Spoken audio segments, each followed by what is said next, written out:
Si Manong Severa ay 53 taong gulang na. Meron siyang isang anak na si Carl. Nagsusumikap siya na pagtapusin ang kanyang anak sa kolehiyo. Dahil iyon ang ipinangako niya sa kanyang asawa na namayapa dahil sa panganganak. Hindi na rin siya muling nag-asawa at nagsumikap na palakihin mag-isa ang anak. Ang aga mo naman ata rito pare sa bukid, saad ni Nelson, ang kumpare ni Severa.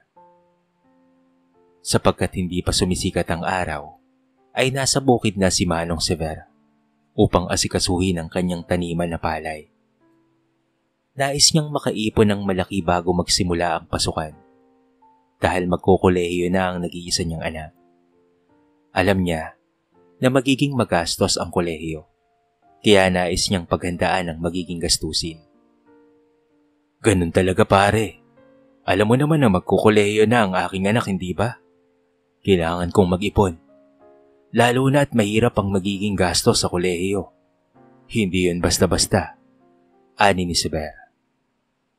Bakit hindi mo pagtrabahuin ang anak mo habang nag-aaral siya para hindi ikaw ang mahirapan?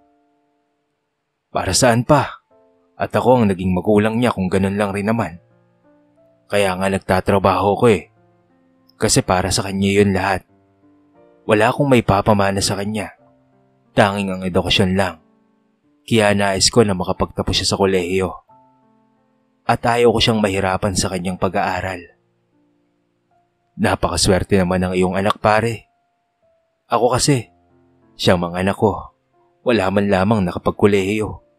Hindi ko kasi sila kayang pag-aralin ng sabay-sabay. Kaya ang iba ay hanggang elementary lang. Ang iba ko namang anak ay nag-asawa kaagad ng maaga. Pero sa akin pa rin tumitira. At ako pa rin ang nagsusustento. Kaya naman nahihirapan ako ngayon. Napailing na lamang si Sever sa kanyang narinig. Mabuti na lamang ay hindi siya natulad sa kanyang kumpare. Lalo na, at alam niya kung gaano kagastos at kahirap ang magpalaki ng anak. Kahit nag-iisa lamang ang anak ay nahihirapan pa rin siya. Pero sinigurado niya, nalalaki si Carlo na mayroong komportable na buhay. Hindi nais ni Sever na lumaki ang kanyang anak kung papaano siyang lumaki sa hirap. Kaya kahit mahirap man ang buhay, ay sinigurado niya na mayroong komportableng buhay ang kanyang anak. Nagsusumikap siya upang mabigyan ng magandang buhay ang kanyang anak. Ang tanging pangarap lamang niya ay makapagtapos ng pag-aaral si Carl.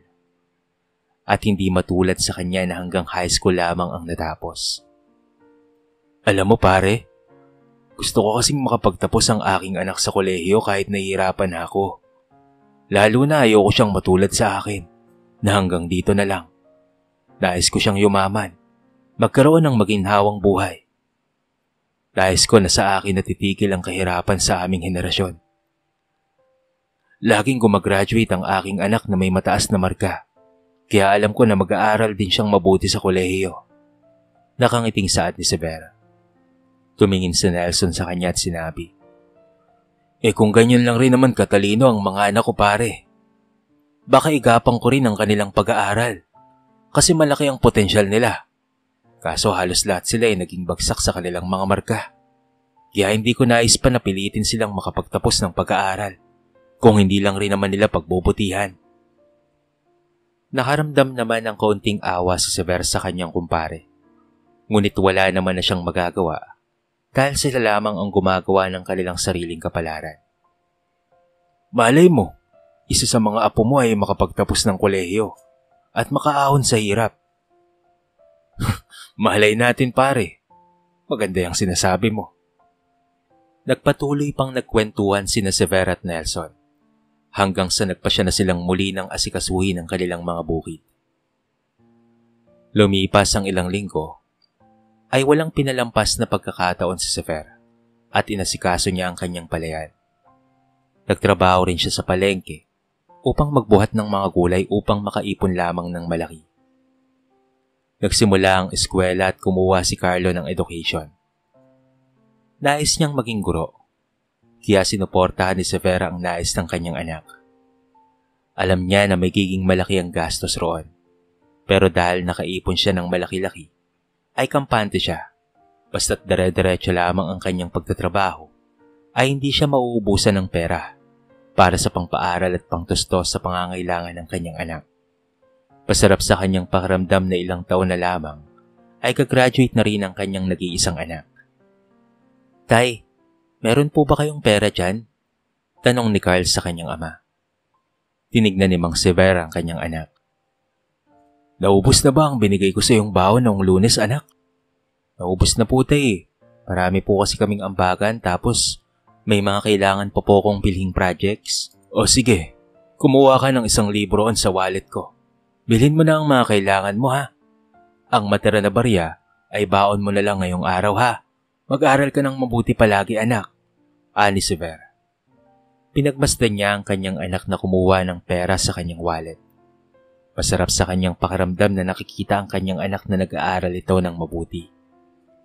Alam niya sa kanyang sarili na napalaki niya ng maayos si Carl. Salamat po, tay. Papasok ka na ba sa school? Tanong ni Sever. Opo, tay. Sige, mag-iingat ka, anak, ha? Pinagmasdan ni Sever na umalis ang kanyang anak patungo ng school. Siya na ang nagligpit ng kanilang pinagkainan. Ilang beses nang nagsabi ang kanyang anak sa kanya na nais nitong magtrabaho upang makatulong siya sa gastusin niya sa ospital. Pero hindi gusto ni Sever na magtrabaho ang kanyang anak, sapagkat alam niya na mahihirapan lamang si Carl na pagsabayin ang kanyang pag-aaral at pagtatrabaho. Mas gugustuhin pa ni Sever na meron siyang 2 trabaho kaysa payagan ng kanyang anak na magtrabaho habang nag-aaral. Ang nais lamang ni Sever para sa kanyang anak ay ang makapag-focus ito sa pag-aaral. Nang matapos ni Sever lilisin ang kanilang bahay at nagluto ng pananghalian niya, ay nagtungo na nga siya sa bukid. Dumiretso na siya ng kanyang palayan. At nang magtanghalian na, ay kumain siya sa kubo. Pare, di ka man lang ata nagpapahinga. Pabirong saad ni Nelson. Kailangan magsipag, pre. Alam mo naman, di ba? Nasa kolehiyo na ang uniko iho ko. Kailangan magtrabaho ng mabuti para mabigyan siya ng magandang kinabukasan. Saad ni Sever. Napatigil naman si Nelson sa kanyang kinakain at napatingin sa kanyang kumpare. Pare, may gusto sana akong sabihin sa'yo pero hindi ko alam kasi kung matutuwa ka sa sasabihin ko. Tumingin si Sever sa kanyang kumpare at nakaramdam naman siya ng kaba sapagkat hindi dire-diretso ang sinasabi ng kanyang kaibigan. Tila ba'y may nais itong iparating na masama. Ano naman yun, pare? Gusto ko kalmado ka muna bago ko sabihin sa'yo, ha? Kalmado naman ako, ha? Sambit ni Sever. Ano ba kasi yun? Dagdag niya. Napabuntong hininga si Nelson at sinabi. Kasi si Carl, yung anak mo. Nakita ko nakikipag-inuman roon sa kabilang kanto. Akala ko nga noong una ay hindi siya. Pero nilapitan ko siya. At nakumpirma ko na anak mo nga yon. Natawa naman bigla si Sever sa sinabi ng kanyang kaibigan. Dahil pinakaba siya nito tapos bibiruin lamang siya ng ganoon ni Nelson. Alam na Sever sa kanyang sarili na hindi marunong magbisyo ang kanyang anak. At nasa school ito ngayon. Dahil kakahingi lamang niya ng pera sa kanya. Aba, ayos yung biro mo, pare, ha? Natatawang saad ni Sever. Hindi ako nagbibiro, pare. Nakita ko talaga yung anak mo na nakikipag-inuman doon sa kabilang kanto. Akala ko nga hindi siya Dahil napakasipag mag-aral ng anak mo. Pero siya talaga yon at sure na sure ako. Nilapitan ko kasi. Pare naman, hindi maganda yung biro mo, ha? Kakahingi lang sa akin ng pera ng anak ko kanina. Pambili raw niya ng projects niya. Kaya imposible na anak ko nga ang nakita mo. At isa pa, ikaw na ang nagsabi na masipag mag-aral ang anak ko. Hindi nga marunong magbisyo yon, kaya baka nagkamali ka lang. Sambit naman ni Sever. Napatigil na lamang si Sever sa kanyang pagkain at biglang napaisip. Lalo na ay minsan ay naamoy niya ang kanyang anak na umuwi ito na amoy alak. Bigla na lamang napaisip si Sever kung totoo nga ang sinasabi ng kanyang kaibigan. Ikaw ang bahala, pare. kung maniniwala ka sa akin o hindi. Lalo na at mas kilala mo ang anak mo kaysa sa akin. Kaya sure ako na kung ano ang pinaniniwalaan mo sa anak mo, ayun na yun. Basta't ako nagsabi lamang ako kung ano ang nakita ko. Hindi naman kita pinipilit na maniwala sa akin, pare. Inilapag ni Sever ang kanyang kinakain na tinanong. Saan mo nakita ang anak ko kung ganon? Nais niyang puntahan ang sinabi ng kanyang kaibigan. Upang formal na makita kung totoo nga ba na ang kanyang anak ang nagiinom doon sa may kabilang kanto kasama ang mga tambay roon. Sa kabilang kanto lang, pare. Pwede mo ba akong samahan roon? Tanong ni Sever. Akala ko ba hindi ka naniniwala sa akin? Saad naman ni Nelson. Sigurado ko na hindi marunong mag-inom o kahit ng anong bisyo ang aking anak, ani Sever. Pero gusto ko lang ring makasigurado na hindi nga si Carl ang nakita mo. Dagdag niya. Pumayag si Nelson na samahan ng kanyang kaibigan na si Sever. Kung saan niya nakita ang anak nitong nagiinom. Ginamit niya ang kanyang motor upang makarating kung saan nagiinom ang anak ni Sever. Nang makarating si Sever sa sinabing lugar ni Nelson, nakita ni Sever ang pamilyar na likod. Bigla siyang nakaramdam ng kaba. Ramdam niya ang bilis ng pagdabog ng kanyang puso. Nang makita pa niya ng malapitan ng binata, ay doon niya nakumpirma na yun nga ang kanyang anak. Carl? Tawag ni Sever sa kanyang anak. Nabigla naman si Carl nang makita ang kanyang ama. Agad siyang tumayo sa inuman at hinila ang kanyang ama papalayo sa kanyang mga bagong tropa. Anong ginagawa mo dito, tay? Galit na tanong ni Carl sa kanyang ama. Bakit nandyan ka, Carl? Di ba sabi mo may bibilhin ka ng mga projects? Bakit nakikipag-inuman ka sa kanila? Kailan ka pa nagsimulang magbisyo? Tanong ni Sever sa kanyang anak. Nakaramdam si Sever ng kirot sa kanyang puso, sapagkat nagawa ng kanyang anak na magsinungaling sa kanya. Dahil mula pa noon, ay hindi magawang magsinungaling sa kanya ni Carl. Dahil kapag may problema ang binata noon, lagi siyang nagsasabi kay Sever. Kaya naman nanibago siya sa pakikitungo ng kanyang anak. Napakamot na lamang ng ulo si Carl dahil sa sobrang inis. Ano ba naman yan? Ang dami mo namang tanong. Ani nito. Narinig mo ba ang sinasabi mo, anak? Imbes na magpaliwanag ka sa akin, bakit nakikipagkainuman ka roon? Nagrereklamo ka pa sa akin kung bakit marami akong tanong. Nagbigay ako sa iyo ng pera kasi akala ko kailangan mo. Pero dyan mo lang pala ginagastos sa mga bago mong tropa na walang ginawa sa kanilang buhay kung hindi ang magbisyo. Galit na saad ni Sever. Labis siyang nadismaya sa kanyang anak. Dahil napakalaki pa naman ang expectation ni Sever sa kanyang anak. Hindi niya labis nakita na darating sa punto na magkakamali rin pala ng pagpili ng landas na tatahakin si Carl. Kung alam lang sana niya, ay hindi niya nahahayaang maging malaya si Carl sa pagdidesisyon sa kanyang buhay.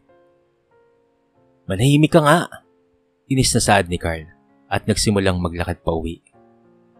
Sinundan ni Sever ang kanyang anak habang dire-diretso siyang naglalakad. Patuloy lamang siyang nagsasalita habang hindi siya pinapansin ni Carl. Hanggang sa makarating sila ng kanilang bahay. Ano ba, Carl? Hindi mo ba talaga ako sasagutin? Tanong ni Sever. Labis ang galit niya sa kanyang anak na hindi siya pinapansin. Ano po ba talagang problema, tay? Kung dahil sa pag-inom ko kaya ka nagkakaganon, hindi ko naman napapabayaan ang pag-aaral ko. Kaya huwag kang mag-alala. Sisiguraduhin ko na masusuklian ko ang lahat ng ibinigay mo sa akin at pati na rin ang paghihirap mo. Kaya pwede ka nang manahimik dahil hindi ko naman sinasayang lahat ng pinaghirapan mo. Masyado mo kasing inaasa sa akin ang pag-asenso natin eh. Imbes na mag-business ka na lang para sa sarili mo, ako na lang ang ginagawa mong pang-ahon sa kahirapan. Inis na saad ni Carl. Nabigla naman si Sever sa isinagot ng kanyang anak. Dahil kahit kailan, ay hindi pa siya sinasagot ng kanyang anak ng ganon. Kaya labis siyang nabigla nang sabihan siya ni Carl ng mga ganoong salita. Pinagmasdan ni Sever ang kanyang anak ng mabuti. Hindi niya nalabis na makilala si Carl, sapagkat hindi naman ganoong pinalaki ang kanyang anak. At kahit kailan, ay never pa siyang sinagot ng binata. Kaya labis na lamang siyang nabigla nang natuto na itong sumagot sa kanya. Carl, gusto mo ba na matulad ka sa kanila? Na walang mga narating sa buhay? Ginagawa ko ang lahat ng makakaya ko para mabigyan ka ng magandang buhay.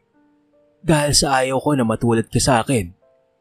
Hindi kita ginagawang sagot sa pag-ahon ko sa kahirapan. Ayaw ko lang na matulad ka sa akin. Kaya gusto ko na makapagtapos ka ng pag-aaral sa kolehiyo. Saan mo naman nakukuha yung mga pinagsasasabi mo? Kung ayaw mo na ako dito dahil nakita mo akong nagiinom, pues aalis na lang ako dito sa bahay na to. Buti pa, kapag kasama ko ang mga tropa ko, ay hindi ako nai-stress. Hindi tulad sa bahay na to, puro na lang expectations. Inis na wika ni Carl at nagsimula na siyang mag-impake. Mas lalo lamang nagalit si Sever sa sinabi ng kanyang anak. Kaya imbes na pigilan na maglaya si Carl, ay hinayaan na lamang niya itong umalis. Dahil gusto niya na matuto ang kanyang anak na hindi ganoon kadali ang buhay nang wala siya sa kanyang buhay. Sige, umalis ka kung gusto mo. Pinagmasdan lamang ni Sever si Carl na lumalabas ng pinto. Hindi niya man lamang pinigilan ng kanyang anak o binigyan ng kahit na anong pera. Gusto ni Sever na matuto ang kanyang anak at maging lesson sa kanya ito. At gustong ma-realize ni Sever na ma-realize ng kanyang anak na importante ang makapagtapos siya sa kolehiyo.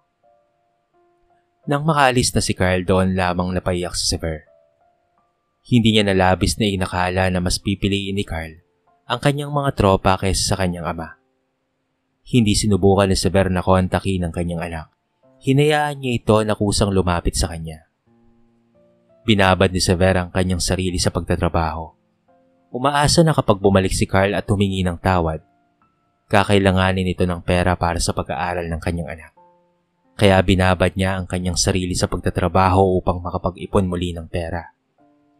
Nais ni Sever na makapagtapos pa rin ng pag-aaral ang kanyang anak. Hindi pa rin niya tuluyan na sinusukuan ng anak. Nais lamang niya na ito ay matuto sa sariling pagkakamali. Habang nasa bukid si Sever, ay nakita niya ang kanyang anak na nakatingin sa kanya. Kaya itinabi na muna niya ang kanyang kalabaw doon sa silong ng mangga at maraan na lumapit sa kanyang anak. Anong ginagawa mo dito? Kung nandito ka para manghingi ng pera para sa mga bisyo mo, pues umalis ka na. Dahil hindi kita bibigyan ng pera para magbisyo. Saad ni Sever. Lumuhod sa kanyang harapan si Carl. Tay, alam ko po na nagkamali ako. Nais ko pong humingi ng tawad sa lahat ng mga nasabi ko at pati na rin po sa mga nagawa kong pagkakamali sa inyo. Alam ko po na wala pong kapatawaran ang katumbas ng nagawa ko sa inyo. Sinakripisyo niyo po ang buong buhay niyo para sa akin, para mabigyan po ako ng magandang kinabukasan. Pero itinapon ko lamang po yun para sa ilang mga kaibigan na masama ang impluwensya sa akin.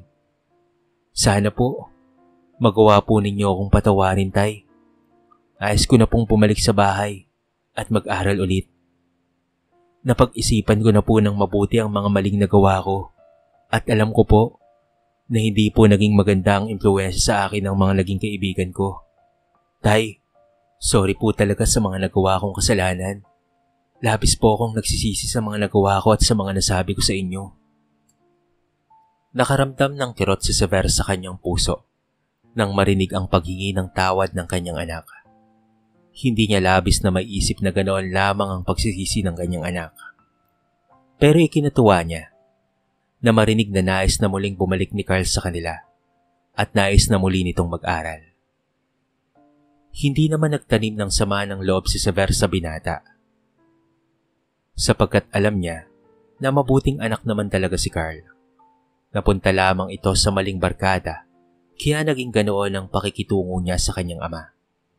Naiintindihan ni Sever ang pinagdaraanan ng anak. Siguro nga ay sobrang na-pressure lamang ito sa lahat. Marahang nilapitan ni Sever ang kanyang anak at niyakap ito ng mahigpit. Pinapatawad na kita, anak. Sana sa susunod na may problema ka, mas piliin mong magsabi sa akin kaysa mag-inom ka sa labas kasama ang mga barkada mo. Sana mas piliin mong lumapit sa akin para matulungan kita kung ano man ang problema mo. Ani Sever. Di ba sabi mo, gusto mo na ulit na mag-aral? Pues sige, gagawin natin yan. Kung gusto mo na ulit, ipagpatuloy mo ang pag-aaral mo anak at susuportahan kita sa kagustuhan mo. Basta't nandito lamang ako para suportahan ang mga pangarap mo na nais mong marating sa buhay ha. Dagdag niya. Pagkatapos ng pag-uusap ng dalawa, ay umuwi si Carl sa bahay nila. Samantalang si Sever ay naiwan sa bukid at nagpatuloy sa pagtatrabaho. Sa mga sumunod na araw, ay nasikaso ni Carl ang kanyang mga gagamitin sa school kasi tinapon niya ang kanyang mga dating gamit. Natuwa naman si Sever nang makita ang kanyang anak na nagsisipag. Ang nais lamang niya para sa kanyang anak ay ang makapagtapos ito ng pag-aaral. Wala na siyang nais na ibang mangyari. Dahil para rin naman kay Carl ang mga plano nito. Hindi siya nabigyan ng kanyang mga magulang ng maayos na edukasyon dahil marami silang magkakapatid, kaya hindi sila kayang pag-aralin. Kaya pinutol ni Sever ang ganitong tradisyon ng kanyang pamilya. Kaya't nagsusumikap siya para masigurado na si Carl ang unang makakapagtapos ng kolehiyo sa kanilang pamilya. Hindi man lumaki si Carl na may buong pamilya dahil namatay ang kanyang asawa sa panganganak. Sinigurado naman niya na minahal niya ang kanyang anak ng buong buo at binigyan niya ng maginhawang buhay ang kanyang anak. Hindi siya pumayag na magutom si Carl sapagkat ipinangako ni Sever sa kanyang sarili. Hindi mararanasan ni Carl ang hirap na naranasan niya noon. Kaya kahit nahihirapan na siya sa pagtatrabaho o kahit magkasakit na siya ay patuloy pa rin siya sa paghahanap buhay. Dahil yun lamang ang tanging paraan upang masigurado na hindi matutulog ang kanyang anak na kumakalamang sikmura. Anak, kapag na-stress o na-pressure ka ha, lagi mong iisipin na kailangan mo lang namang makapasa. Hindi mo kailangang palaging maperfect ang exam, quizzes, o kahit na magkaroon ng mataas na marka. Huwag mong i-pressure ang sarili mo. Ang nais ko lang ay makapasa ka sa kolehiyo at makakuha ng magandang trabaho balang araw. Ang ayaw ko lang ay matulad ka sa akin na hanggang dito na lamang dahil hanggang high school lamang ang natapos ko. Sambit ni Sever sa kanyang anak. Marahang umupo si Carl sa tabi ng kanyang ama at sinabi, Tay, pasensya na po kung naging matigas po ang ulo ko noong mga nakaraang buwan. Siguro ay dala lamang po ng pressure sa school kaya naging ganun po ako. Hindi ko po kasi alam ang gagawin ko sa oras na bumagsak po ako o may mababa po akong marka. Baka labis kayong madismay sa akin. Ayaw ko na pong mangyari yon. Lalo na, hindi kayo sanay na nagkakaroon ako ng mababa na grades sa school. Huwag kang mag-alala anak. Alam ko namang mahirap sa kolehiyo. Hindi na yan katulad ng elementary o high school na madali lang. Okay lang na bumagsak ka minsan. Ang mahalaga lang naman sa akin ay makagraduate ka ng kolehiyo. Dahil yan lang ang kaya kong ipamana sa iyo anak. Ngayon ay naiintindihan na ni Sever kung bakit naging ganoon ang asal ng kanyang anak. Napangiti na lamang siya dahil sa wakas ay nagkakaintindihan na sila ng kanyang anak. Mahirap man ang buhay, nais niya pa ring itawid ang pag-aaral ng kanyang anak. Alam niya na hindi magiging madali ang susunod na 4 na taon dahil magastos ang pag-aaral sa kolehiyo ng kanyang anak. Pero determinado si Sever na pagtapusin sa pag-aaral si Carl kahit anong mangyari. Hindi man maging madali ang lahat, pero alam niya na malalampasan na rin niya yon. Lalo na dahil para rin naman sa anak niya ang kanyang mga ginagawa. Tay, baka po pwedeng makahingi ng baon ko, sambit ni Carl sa kanyang ama. Inabutan ni Sever ang kanyang anak ng 500, pangbaon nito sa loob ng 2 araw. Mag-aral ka ng mabuti anak ha, aniya. Nagpaalam na si Carl sa kanyang ama. Ngunit imbes na magtungo sa eskwelahan, ay nagtungo siya sa kanyang mga kaibigan. Minanipula lamang niya ang kanyang ama na siya ay mag-aaral ng mabuti dahil yan ang sinabi ng kanyang mga kaibigan. Hindi na nais pang bumalik ni Carl sa pag-aaral. Sapagkat pakiramdam niya ay ginagamit lamang siya ng kanyang ama para makaahon silang dalawa sa kahirapan. Kaya mas pinili na lamang niya na mag-inom at manigarilyo kasama ang kanyang mga bagong barkada. Wala siyang pakialam sa sasabihin ng ibang tao. Dahil dito siya masaya. O di ba? Sabi sa inyo makakakuha ko ng pera sa tatay ko. Kaunting salita at iyak ko lang sa kanya, mapapatawad niya na ako. Ganun talaga siguro, pag nag-iisa kang anak, kaya hindi niya rin ako matitiis. Natatawang saad ni Carl sa kanyang mga barkada. Sakto yan, paubos na yung iniinom nating alak. Meron na ulit tayong budget pambili ng bagong round. Pang ilang araw mo bang baon yan? Hanggang bukas raw sabi niya. Kaya alam niyo na sa Miyerkules na ulit ako makakapagbigay ng ambag ko. Wika ni Carl. Ang bilis lang pala ng tatay mo, no? Akalain mo yun? Halos 1 buwan kang hindi umuwi sa inyo. Tapos pag uwi mo, bigla-bigla ka nalang humingi ng tawad at nagsabi na gusto mo nang mag-aral ulit.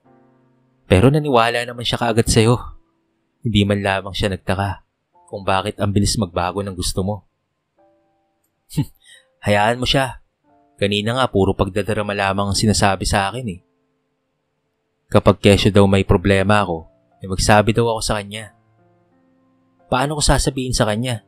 Siya nga ang problema ko. Natatawang saad ni Carl. Nagtawanan naman ang mga barkada ni Carl sa mga sinabi ng binata habang patuloy lamang ang kanyang pag-iinom ng alak. Try mo ngang sabihin sa kanya ang problema mo, pare. Tignan lang natin kung anong magiging reaksyon ng tatay mo. Uy, wag na. Mahirap na. Baka mamaya magalit na naman yun at hindi ako makahingi ng pera sa kanya. Baka mas lalo lang tayong walang pang-inom ng alak. Hayaan mo na muna. Ututuin ko na muna ang tatay ko. Hindi niya rin naman ako matitiis kasi ako lang naman ang anak niya. Nakangising sambit ni Carl. Nagpatuloy pang makipag-inuman si Carl sa kanyang mga kaibigan. Sa mga sumunod na araw, ay ganoon rin ang ginawa ni Carl. Nangingi siya ng pera sa kanyang ama. Sinasabi niya na papasok siya sa eskwelahan. Pero ang totoo, nagiinom lamang siya sa bahay ng kanyang mga tropa. Labis na nagpapakasaya si Carl kasama ang kanyang mga tropa, habang ang kanyang ama ay nakababad sa init ng bukid upang maibigay sa kanya ang pera pambaon niya sa school. Sa kabilang banda, tanghali na nang pauwi si Manong Sever, pauwi galing bukid. Nais niya na munang magpahinga sapagkat hindi niya nakaya ang init ng bukid. Nang maya-maya ay nabigla siya nang makita ang kanyang anak na si Carl na nakikipag-inuman sa mga dati nitong barkada na akala niya ay nilayuan na ng binata. Pinigilan ni Sever ang kanyang galit at hindi pinansin ng anak na nagiinom. Bagkus ay hinintay niya na makauwi ang kanyang anak sa kanilang bahay upang doon siya kausapin. Hindi na siya bumalik muli ng bukid at naghintay na lamang sa kanilang bahay. Makalipas ang ilang oras ay nakauwi na rin si Carl. Nang makapasok si Carl sa loob ng bahay, ay may malakas na sampal galing sa kanyang ama ang bigla na lamang sumalubong. Akala ko ba'y tinigil mo na ang pag-iinom mo? Akala ko umiiwas ka sa mga tropa mong yon. Tapos makikita ko na nakikipag-inuman ka sa kanila. Maling-mali na naniwala ako na magbabago pa ang isang katulad mo. Hindi ikaw ang Carl na pinalaki ko. Sobrang layo mo na sa anak na pinalaki ko. Sobra akong na-disappoint sa'yo, Carl. Akala ko pa naman ay katulad ko. Nais mo ring makaalis dito sa kahirapan. Pero nagkamali ako. Gusto mo mas malala pa ang maging buhay mo sa buhay natin ngayon. Bakit, Tay? Anong gusto mong gawin ko? Ako ang maging sagot sa kahirapan natin? Mali ka. Dahil ang gusto ko lang naman ay makaahon ka sa hirap. Kaya pinag-aral kita. Ang gusto ko, hindi ka matulad sa akin na hanggang dito lang. Mataas ang pangarap ko sa'yo. Kahit hindi mo ako isama sa pag-angat mo, ay ayos lang. Kung yan ang iniisip mo.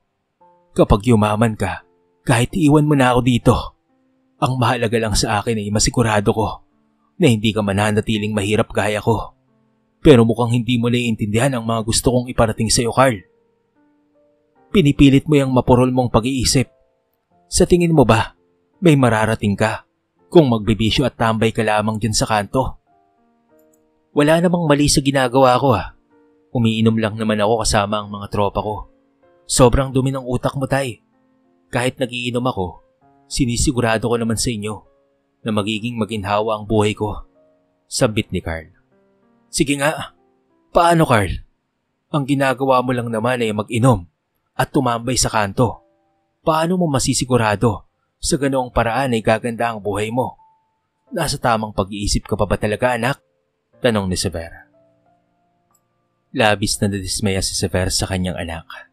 Hindi niya maintindihan kung bakit ganoon na lamang mag-isip si Carl. Sapagkat ang nais lamang niya para sa kanyang anak ay makaahon nito sa kahirapan at hindi matulad sa kanya. Kaya nga nagsusumikap siya para masigurado na mapag-aaral niya ang kanyang anak.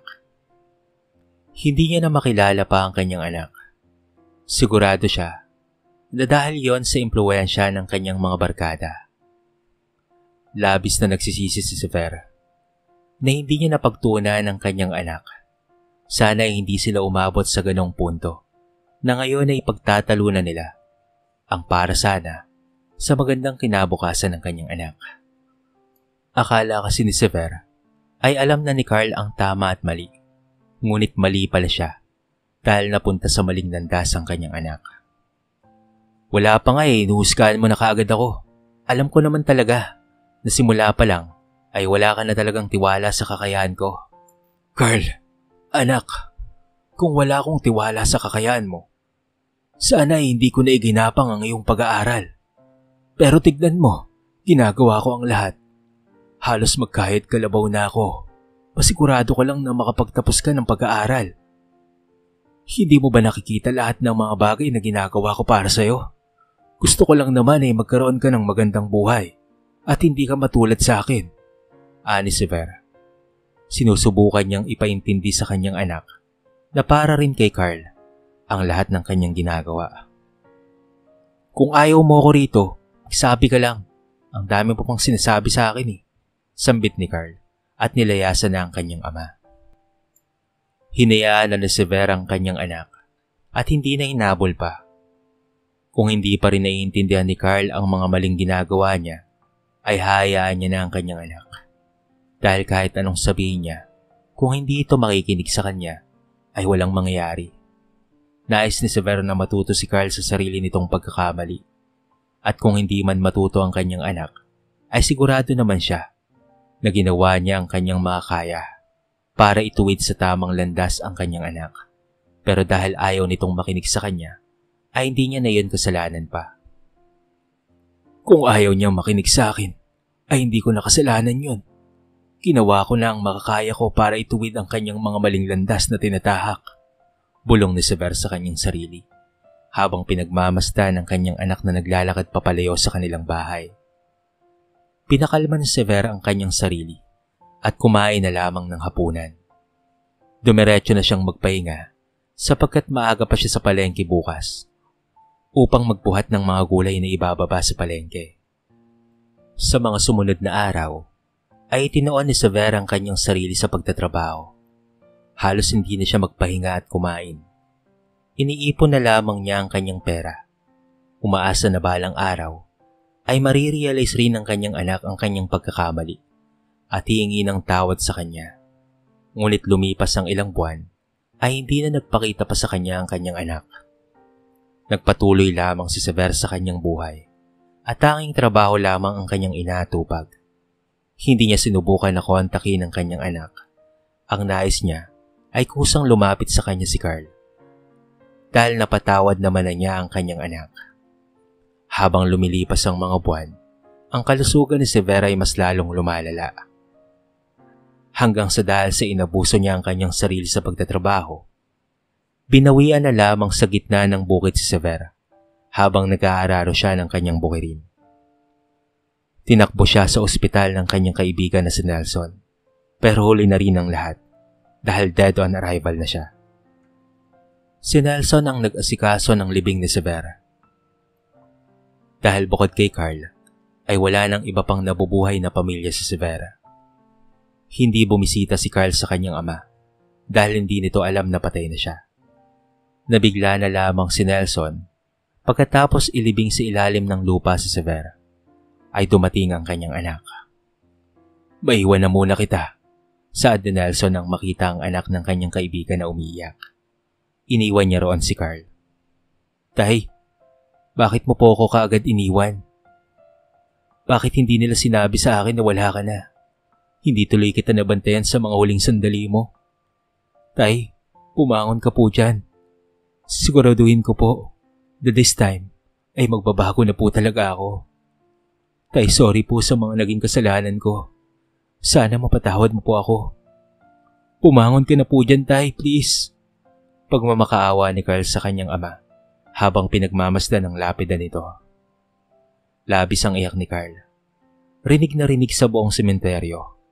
Ngunit kahit ilang beses pang pumatak ang kanyang mga luha, ay wala nang magbabago. Sapagkat hindi na maibabalik ng kanyang mga luha ang kanyang ama. Nagsisisi si Carl sa kanyang mga nagawa at nais niya nang magbago. Pero nasa huli talaga ang kanyang pagsisisi dahil namatay na ang kanyang ama at hindi na siya makakabawi pa sa lahat ng naging sakripisyo at pagsisikap nito para sa kanya.